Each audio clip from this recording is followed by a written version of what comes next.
Facebook gives Messenger users a personal assistant. YouTube gaming is live and taking on Twitch. Is Angry Birds finally over? And more. It's Wednesday, August 26th, and this is Crunch Report. Well, Facebook Messenger, you're really starting to do it all, aren't you? You can chat, you can make phone calls, you can transfer money, and now a little personal assistant is living inside the app, a little guy. M, as the digital assistant is known, can complete tasks and find information for you. It's running on artificial intelligence, but as Facebook explains, is also supervised by people to make it as human of an experience as possible. So you can tell M to buy things, or suggest a gift for a friend, book a restaurant, book travel, make an appointment. These are all things more or less covered by Apple's Siri, or Google's Google Now, or Microsoft's Cortana. But having M inside Messenger may be better for anybody like me who's just used to typing messages in the app already, instead of speaking out loud and remembering specific syntax. You just chat to M like a friend. It's not live in the App Store for me just yet. I keep checking, but we'll have a full review as soon as we have it.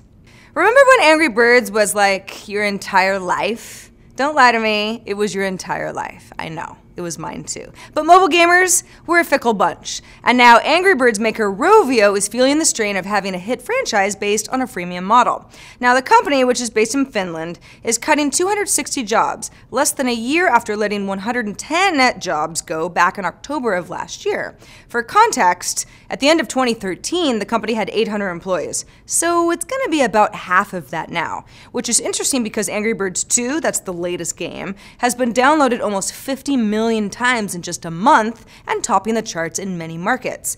But the freemium model came kind of before the current crop of these free-to-play games that incorporate microtransactions and waiting times, all new ways of generating revenue. Angry Birds kind of came before that. Now, if you look at the top grossing category in the US iTunes App Store, Angry Birds 2 hit number 42.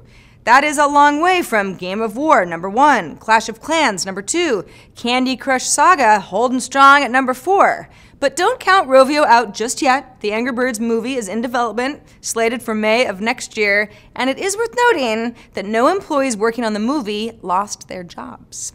As we mentioned on yesterday's show, today YouTube's going up against Twitch with YouTube Gaming, now live on the web and iOS and Android.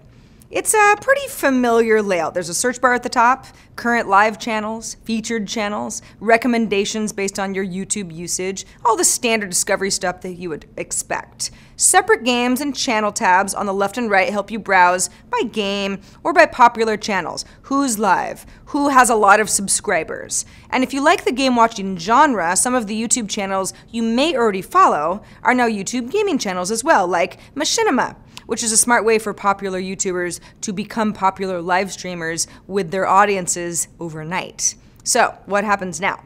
Well, if YouTube can get game publishers to start streaming things like League of Legends competitions on YouTube Gaming instead of Twitch, the audience is going to flock to YouTube Gaming, kind of how audiences do for the heavyweight fight, whoever's running it. But Twitch was also first to do this really well, and the name recognition there is strong. So I say, round 1, fight! Yep, game, right. Coin just launched Coin 2.0, which uses NFC and is EMV-compatible. EMV are those chip-on-a-pin cards, so that users can tap to pay, like Apple Pay, but also integrate their EMV cards to the device. The original Coin surfaced via a pre-order campaign back in 2013 with the idea to replace all of your credit cards, because you have so many, with a single card, and reached its $50,000 goal in just 40 minutes. A lot of interest there. But then they didn't start shipping until November 2014 to early backers, with regular orders going out in April. Now during that time, that lag, the US started switching over to EMV cards, which is a better form of security, but then essentially made the Coin card useless. But with Coin 2.0, anybody with EMV credit cards can also use the device through contactless payments. Now the card's also thinner, has an improved electronic stripe, and a faster display. If you do have one of these original Coin cards, you can swap to a Coin 2.0 for free. And if for some reason your original Coin still hasn't shipped, hello, that's me, you'll be upgraded to Coin 2.0 for free automatically. Since officially shipping in April, Coin has been swiped more than 1 million times, with more than 350,000 units ordered. T-Mobile's Austrian branch is refusing to comply with a request from a music rights group to block access to the torrenting site, the Pirate Bay. This was first reported by Torrent Freak. It's not just T-Mobile, though. Earlier this month, mobile operator A1 Telecom was also ordered to block access to the Pirate Bay for its subscribers by the Commercial Court of Vienna. Now, LSG is one large music rights group in Austria that represents over 13,500 artists, and that has sent out its own notices to Austrian ISPs trying to convince them to block access to the site as well. So T-Mobile tells Austrian tech site FutureZone, "We will not comply with this request, and access to the Pirate Bay will not be blocked." Their reasoning?